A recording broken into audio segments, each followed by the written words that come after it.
Hello दोस्तों, स्वागत है आपका मेरे यूट्यूब चैनल में। अगर आप छत्तीसगढ़ नमूना सहायक परीक्षा लैब असिस्टेंट 2026 की तैयारी करें तो आज का वीडियो काफ़ी इंपॉर्टेंट होने वाला है।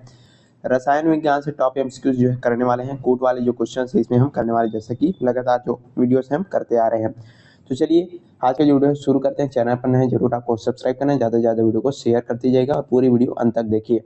सबसे पहले यहाँ पर क्वेश्चन है कथन और कारण से। तो कथन यहाँ पर दिया हुआ है, हीरा विद्युत का कुचालक होता है जबकि ग्रेफाइट विद्युत का सुचालक होता है। कारण है, हीरे के सभी संयोजी इलेक्ट्रॉन बंध में भाग लेते हैं जबकि ग्रेफाइट के प्रत्येक कार्बन पर एक मुक्त इलेक्ट्रॉन उपस्थित रहता है। अब आपको इनमें से बताना है कौन सा आपका सही आंसर हो जाएगा। ऑप्शन है कथन कारण दोनों सही, और कारण का जो कारण है कथन की सही व्याख्या करता है। दूसरा है सही व्याख्या नहीं करता, कथन सही है कारण गलत, और इसमें दोनों गलत है। चलिए बताइए कौन सा राइट आंसर इसमें हो जाएगा। खुद भी जो है इसका उत्तर आपको जो है देने का प्रयास करना है। इसका सही आंसर होगा ऑप्शन नंबर ए, यानी कि कथन और कारण दोनों सही है। कारण जो है कथन की सही व्याख्या भी करता है। आगे बढ़िए, यहाँ पर देखिए हीरे में जो है sp3 संकरण के कारण से कोई मुक्त इलेक्ट्रॉन नहीं होता, लेकिन ग्रेफाइट में sp2 संकरण के कारण से प्रत्येक कार्बन परमाणु का चौथा इलेक्ट्रॉन मुक्त रहता है, जो विद्युत धारा का क्या करता है, संवहन करता है। इसी कारण से हमारा इस तरीके से यहाँ पर ये जो क्वेश्चन है इसका राइट आंसर फर्स्ट नंबर हो जाएगा। आगे बढ़ते हैं, अगला यहाँ पर क्वेश्चन देखिए। अगला क्वेश्चन है कथन यहाँ पर दिया हुआ है, अम्लराज सोने और प्लेटिनम जैसी अक्रिय धातुओं को भी घोलने में सक्षम होता है। और दूसरा कारण है, सांद्र HCl और सांद्र HNO3 का 3:1 में मिश्रण आपस में अभिक्रिया करके अत्यधिक क्रियाशील नवजात क्लोरीन उत्पन्न करता है। इस तरीके से कारण दिया हुआ है। तो चलिए बताइए इनमें से आपका कौन सा आंसर अब सही हो जाएगा, ये आपको यहाँ पर बताना है। तो इसका राइट आंसर हो जाएगा ऑप्शन नंबर ए, कथन और कारण दोनों सही है और कारण कथन की सही व्याख्या भी है। देखिए अम्लराज 3 भाग सांद्र HCl और 1 भाग सांद्र HNO3 बनने वाली नवजात क्लोरीन जो है सोने और प्लेटिनम की क्रिया करके उसको क्या कर सकता है, विलेयशील क्लोराइड में भी बदल देती है। अगला यहाँ पर क्वेश्चन देखिए, आधुनिक आवर्त सारणी के संदर्भ में निम्नलिखित कथनों पर विचार कीजिए। पहला है, आधुनिक आवर्त नियम मोजले के द्वारा दिया गया था, जिसके अनुसार तत्वों के गुण धर्म उनके परमाणु क्रमांक के आवर्ती फलन होते हैं। दूसरा है, किसी आवर्त में बाएं से दाएं जाने पर परमाणुओं को जो आकार है, यानी कि जो एटॉमिक जो नंबर है, सामान्यतः घटता है। अक्रिय गैसें को आवर्त सारणी के वर्ग 18 यानी कि 0 समूह में रखा जाता है। तो इस तरीके से हमने तीनों कथन यहाँ पर पढ़ लिए। चलिए अब आपको यहाँ पर बताना है उपयुक्त कथनों में से कौन सा कथन सत्य है, आपको बताना है। एक चीज ध्यान रखिएगा, पहले कुछ एग्जाम यदि आप दे रहे हैं तो क्या पूछा गया इसको भी थोड़ा सा ध्यान रखिए। कई बच्चे इसी में गलती कर देते हैं, सत्य दिए पूछ रहा है असत्य पूछ रहा है, तो इसको थोड़ा सा ध्यान रखिए। इसमें आपको बताना है सत्य कथन कौन सा है। तो चलिए बताइए कौन सा सत्य कथन इसमें से हो जाएगा। तो इसका राइट आंसर हो जाएगा ऑप्शन नंबर डी, यानी कि तीनों की तीनों कथन पूरी तरीके से यहाँ पर सत्य होते हैं। आवर्त में बाएं से दाएं जाने पर प्रभावी जो नाम की आवश्यक बढ़ने से परमाणु आकार बढ़ता है, और अक्रिय गैसों को जो है 18 में यहाँ पर स्थित किया गया, इसको क्या बोलता है, शून्य समूह भी कहा जाता है।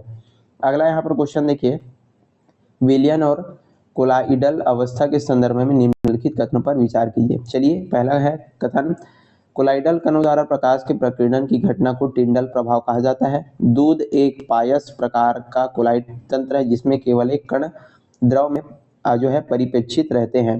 एक वास्तविक विलयक के कणों को साधारण फिल्टर पेपर की सहायता से आसानी से अलग किया जा सकता है। तीनों कथन यहाँ पर दिए हुए हैं। अब इनमें से आपको बताना है कि कौन सा कथन आपका इसमें से असत्य हो जाएगा। तो चलिए बताइए कौन सा इसका राइट आंसर होगा। ऑप्शन नंबर सी, यानी कि केवल जो तीसरा कथन है आपका असत्य हो जाता है, पहला और दूसरा कथन सही है।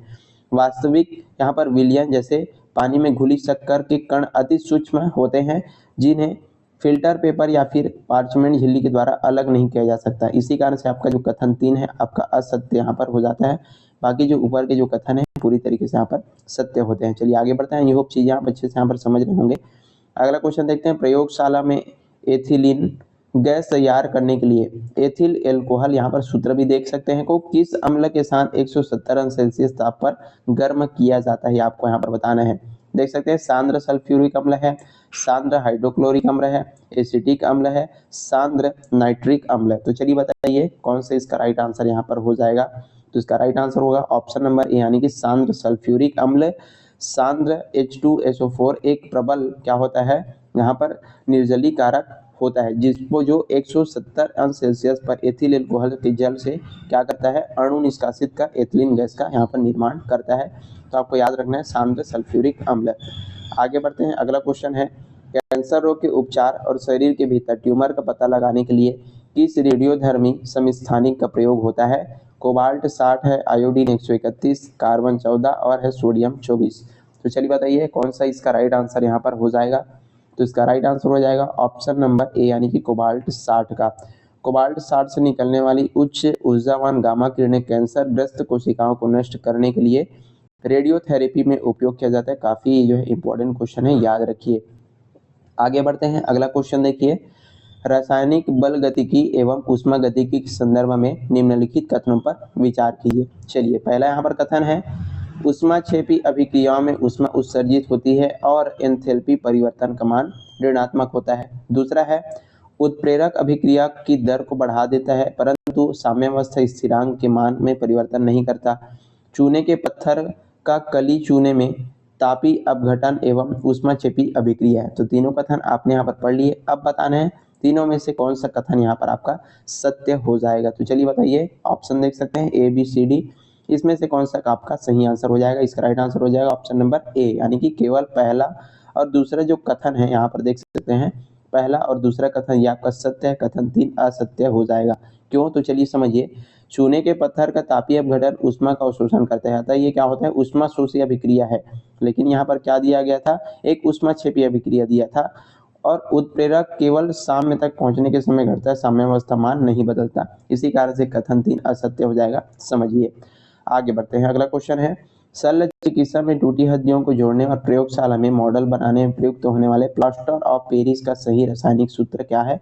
काफी इजी क्वेश्चन आपके लिए होने वाला है। तो चलिए बताइए, प्लास्टर ऑफ पेरिस का रासायनिक सूत्र यहाँ पर कौन सा हो जाएगा। देख सकते हैं सभी ऑप्शन यहाँ पर दिए हुए हैं, तो इसका राइट आंसर हो जाएगा ऑप्शन नंबर बी यानी कि देख सकते हैं किस तरीके से प्लास्टर ऑफ पेरिस का रासायनिक सूत्र यहाँ पर होता है CaSO4.2H2O। प्लास्टर ऑफ पेरिस का रासायनिक नाम क्या होता है, कैल्शियम सल्फेट हेमीहाइड्रेट होता है और इसका सूत्र यहाँ पर देख सकते हो जिप्सम का भी यहाँ पर सूत्र दिया हुआ है, दोनों आपको याद रखना है। अगला क्वेश्चन देखिए, काफी इजी क्वेश्चन होने वाला है। मानव शरीर के रक्त का औसत पीएच मान कितना होता है और इसकी रासायनिक प्रकृति जो है कैसी होती है। 6.0 मतलब 6 यहाँ पर अम्लीय है, 7.4 हल्का क्षारीय है, 8.5 प्रबल क्षारीय और 5.5 हल्का अम्लीय है। तो चलिए बताइए, मानव शरीर रक्त का पीएच मान कितना होता है, औसत यहाँ पर पूछा गया है। इसका राइट आंसर हो जाएगा ऑप्शन नंबर बी यानी कि 7.4 हल्का, ये जो है क्षारीय होता है। मानव रक्त का पीएच मान 7.35 से लेकर के 7.45 के बीच और औसत कितना होता है, 7.4 होता है। 7 से अधिक पीएच होने के कारण से इसकी प्रवृत्ति कैसी होती है, हल्की सी क्षारीय होती है, आपको यहाँ पर याद रख लेना है। अगला यहाँ पर क्वेश्चन देखते हैं, लास्ट क्वेश्चन है लोहे की वस्तुओं को संक्षारण यानी कि जंग लगने से बचाने के लिए उस पर जस्ते की पतली परत चढ़ाने की जो प्रक्रिया है उसको क्या बोला जाता है।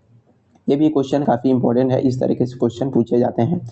ऑप्शन देखिए, इसको यहाँ पर क्या दिया गया है, एनोडीकरण दिया है, उसके बाद है गैल्वनीकरण है, फिर है वल्कनीकरण है और अगला दिया है विद्युत अपघटन। तो आप बताइए, जब भी इसको जो है लोहे में जंग लगना है तो उसको बचाने के लिए जस के जो परत चढ़ाई जाती है उसमें प्रक्रिया को क्या बोला जाता है।